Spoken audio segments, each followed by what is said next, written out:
I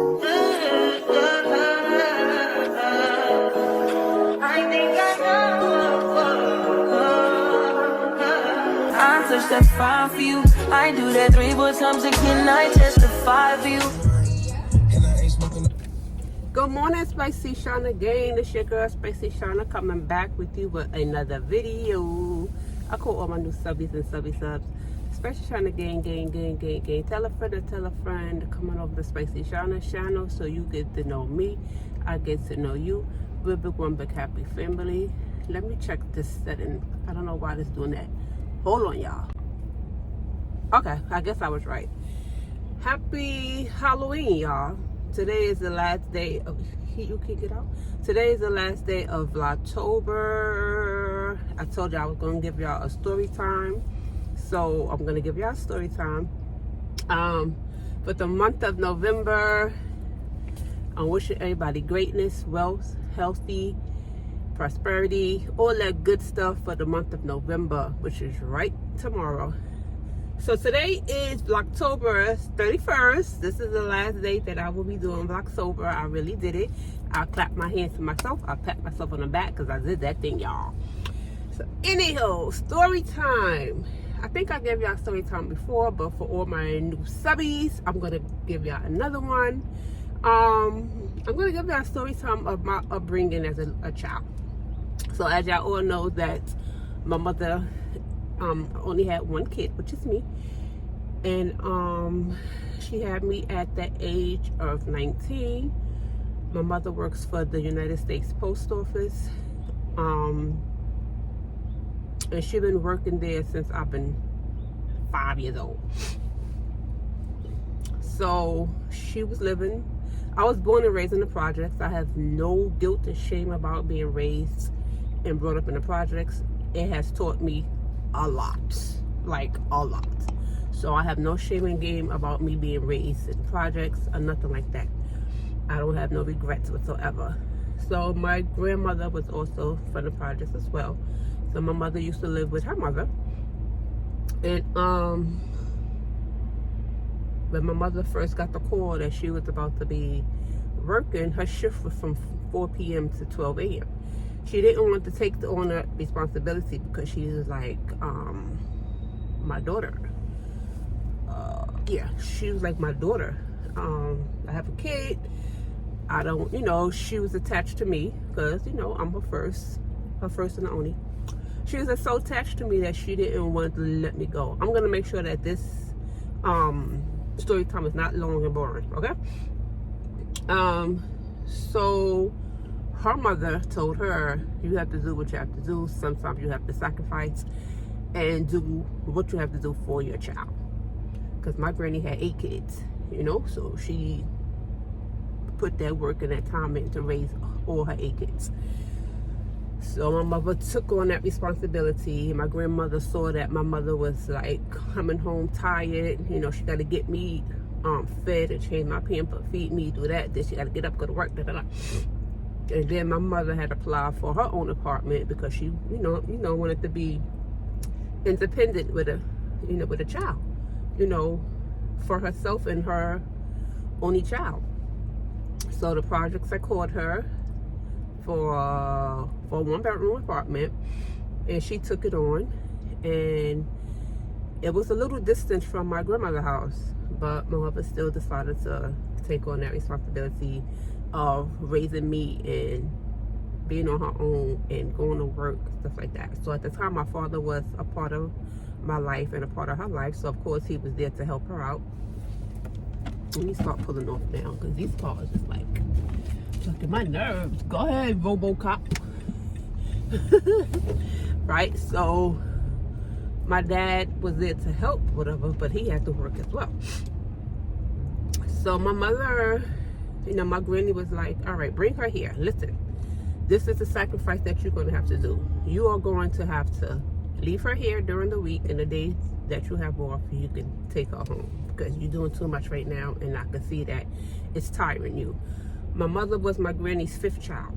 Her 5th child, the most, what can I say? The most, I won't say the most troublous child, but she gave my granny a run for her money. Like, literally. The fifth one gave her a run. Not saying that none of the other ones did, but my mother gave my granny a run for her money. So that's what she did. She felt a little guilty for doing that. But hey, that's the sacrifice you have to make. You know, you will want the best for your child. You have to do what you have to do for your child. So at that time, you know, I grew up with my grandmother. I know I had my own bedroom because all my granny kids was grown and everybody done moved out. So now all the grandkids is at the house. So of course I have my own room. I got to paint my room, decorate my room, whatever like that. So I went to school by my granny house, which was closer. But my mother didn't want me to go to the closest one, public school, that was like right there at the corner by my granny house. She wanted me to go like 8 blocks up further. Whatever. So yeah. So I grew up in the projects. So I knew everybody. Everybody knew me. You know, back in the days, you know, it's all about respect. If you get out of hand, you're going to get beat by the neighbor. And then the neighbor going to tell the parent or the adult you staying with, and you're going to get your behind whipped by them as well. My granny did not play. She threw albums, like record albums at us. We get out of hand. She pop us. She do whatever she had to do. She didn't play. She had made sure that everything was installed in us the right way, and you're going to learn from your mistakes. That's how she was. She gave us tough love. She loved us, but she gave us that tough love. You know, which I was always, you know, starting to feel myself, because now, as I'm growing up, I'm into boys. So around the holiday time, everybody, you know, cutting up collard greens and cabbage and cleaning chicken and stuff like that. I ain't doing that. I'm going outside with the boys. I want to be fresh, be outside with the boys. Ain't never do nothing. I didn't lose my virginity until I were 16. I lost my virginity. But just to being outside, you know, with the boys, and I was like more of a homie than anything than a boyfriend and girlfriend with the guys. You know, it was more of a homie thing. So we had a curfew. We had to be in the house at a certain time. Come on. You're not in that house at a certain time, you get your behind whipped. And then if my granny had to come outside to come find us, oh, you definitely get your behind whipped. So we used to find out that my granny was looking for me and my cousin. You know, we always stayed together. You know, but if she slide off at somebody's house, she got to tell me and meet me at where we're supposed to be meeting up at, so that we could come in the house together. So people used to tell us, your granny looking for y'all. So we know that she's going down around the corner. We go the other way, and we'll go upstairs. She'd be like, I know y'all little fast asses. That, you know, she knew the rule. I mean, she knew our tricks. Well, we didn't get in trouble because we in the house. You didn't catch us outside. So we is in the house. So my upbringing was good. I can say my upbringing was good. It was hard because, you know, a lot of rules, and of course we had chores, whatever. I didn't mind the chores. I'd rather do the chores than do the cooking. I wasn't into that. I figured let my aunts and my cousins do that. I'm not doing that part or whatever. So my upbringing was very, very, very good. My uncle, which is my granny's last baby boy, he taught me about boys. You know, what, and I seen him, you know, it's sad to say, but I seen him come in and out with different variety of women. Oh my gosh. Like, he had one girl leave, he cleaned up the room, sprayed the room, the other one, Harvey walked past that one, they walked past each other, and that one came in the house. So I done seen it all, but he taught me about not being a sucker for love. You know, men would do and say whatever they want to do and say just to get some skins, you know. Sorry about that in the game, but I had to take some apps off my phone. Instead of me doing it on my camera, which I have, y'all, I just don't have a camera mount to mount my camera on my car. So yeah, so he taught me how to be a guy, right? Not be a guy, but think like a guy to a guy. And that's how I knew how to not manipulate, but how to let a guy know, I don't need you, you need me. And, you know, back then, you know, I wasn't so much into them like that. You had to be, like, I was what's the word they used to say? Hard to get. It took you a while to get me. If you wanted me, it's going to take you a while. And I really have to I can really, really like you, but I'm going to give you a run for your money. It ain't going to be that easy, boo-boo.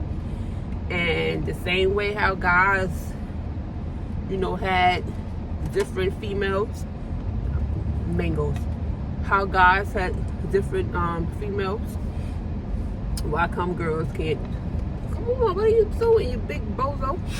Why come girls can't do the same thing? So that's what I learned up.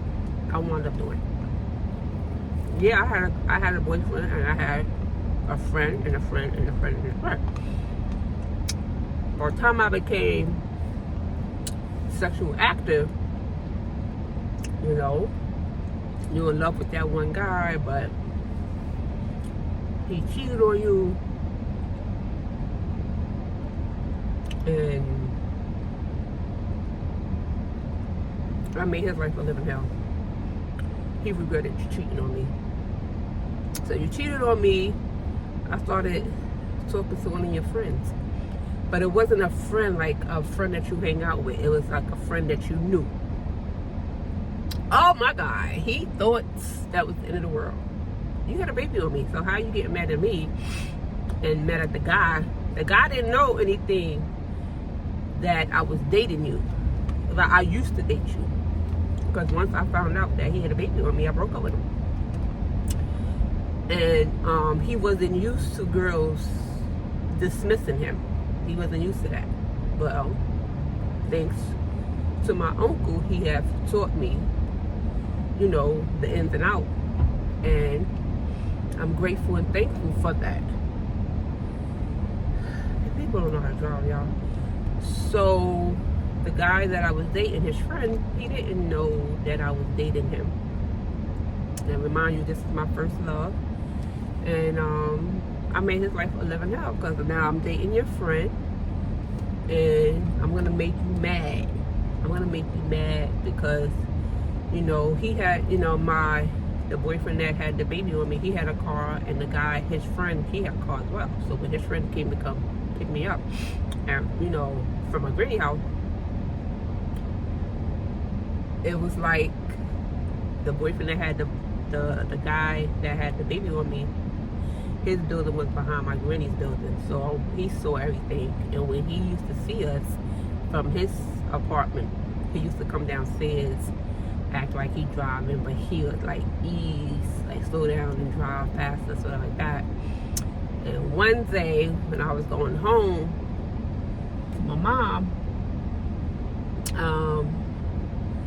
the guy that I had, oh my God, the guy that I was talking to, the friend, he had his nieces and nephew outside in the park, you know, with me and my cousins, whatever like that. You know, we was perfectly playing house. You know, he had his nieces and nephew, had my cousins in the park. You know, everybody was, you know, kids playing in the park, whatever. So he's asked me, was I going home? I said yes. He said, all right, so let me drop them off, and then I'm gonna come back and come get you to take you home. Fine. He took a long time. I was ready to go home, and all that time, y'all, all that time, as I'm waiting for him to come back, he didn't come back the proper time that I want him to come back. I guess he came back late, because the next day, you know, when I had seen him, he said, yo, what happened? I was like, I left. He took a long time. He said, nah, I had to go find a pit. You know, it was a long story, whatever. So as I'm walking to the bus stop to go home, the guy that had the baby on me was parked by the bus stop. So I didn't know he was parked there. You know, I'm walking, and then and this is a summer day, because he had the windows rolled down, and he was calling my name, and I looked. I was like, what? Can I talk to you? Can I talk to you? So I got in his car, and we started talking or whatever like that. And he apologized for, you know, cheating. He didn't have a reason to do it. Da da da da. I was like, you know, it is, you know what it is, you know. But I'm not being, you know, I'm young. I had to be like 17. I'm not being no young step parent to nobody. I don't care. So, and you and his mother still messing around because, you know, you have to see her in order to see him, and I'm pretty sure you still banging her. And he told me, yeah, I didn't never give him no kind of attention that I wanted him. I wanted his sex or nothing like that. It wasn't no one time, let's do this one more time. No. But that day, he asked me, was I going home? I said, yeah. So he said, you want to ride? Why not? So you know what he did? He took me around where his friend lived at and drove around that way so that his friend could see me in his car. Like, yeah, I got my old girl back. You know, like that. Thank God that he wasn't outside. Like he said, he had to find his sisters and them to drop the kids off, so he wasn't around the block, around the way. Yeah, guys could be so spiteful. But the whole time I'm in the car, I'm just laughing, and the inside like, this is what my uncle taught me, you know. So yeah. So the moral to the story is, if guys can do it, why us females can't do it? Why can't we have to be labeled hoe, tramp, a hooker, a slut, all kind of bad names? But when a guy do it, it's okay. A female, play your cards right so that you won't get played. And that's how I always, you know, find myself doing. I'm playing my cards right so that I won't get played and I won't get hurt in the process. Because before you hurt me, I'm going to hurt you. And if you hurted me, you won't know that you're hurting me, because I'm not going to show you no tears and no fear. I'm going to show you anger and hurt. I'm gonna do something. Like I said, I'm petty. That's why I'm so petty. But I'm gonna do something to get your attention, and I'm gonna backfire it back on you. So yeah. So that's the moral of the story, ladies. Don't get played. You play them. Play them first. Let them know where we came from. We ain't no sucker. You heard? So yes, y'all, happy Halloween, happy last day of Vlogtober. This was so much fun. I had a good experience doing this, and I am so happy and grateful for the new beginnings in November. I'm so excited to start going shopping for Christmas. Like I told y'all, I want to change my Christmas tree and my decorations. I'm pretty sure once I start going Christmas shopping for the tree and the decorations, my goal is to have the decorations to be the same theme as my living room and dining room. The silver, the blue and white, the navy blue. I'm probably, once I go shop, I might see a different color. Like I try to do like a neutral color, because you know Devon is a guy and he might not want no pink and stuff like that, which I think the rose gold is so pretty. I can, if I see it and if I show it to him and my input on how I'm gonna do it and decorate, he'll like go for it and say, okay, go ahead, get it, you know. So yeah, so thank y'all so much for subscribing to my channel, making sure y'all giving your girl a thumbs up. Make sure y'all tell a friend coming over to Spacey Shona channel so you get to know me, I get to know you, and we big one big happy family. For November 1st, I will not be vlogging, I will be relaxing. But for November 2nd, I'll probably give y'all a little something, you know, a little something here and there. So just look out for these videos. It might be one day apart, or they might be back to back. Who knows? So let go.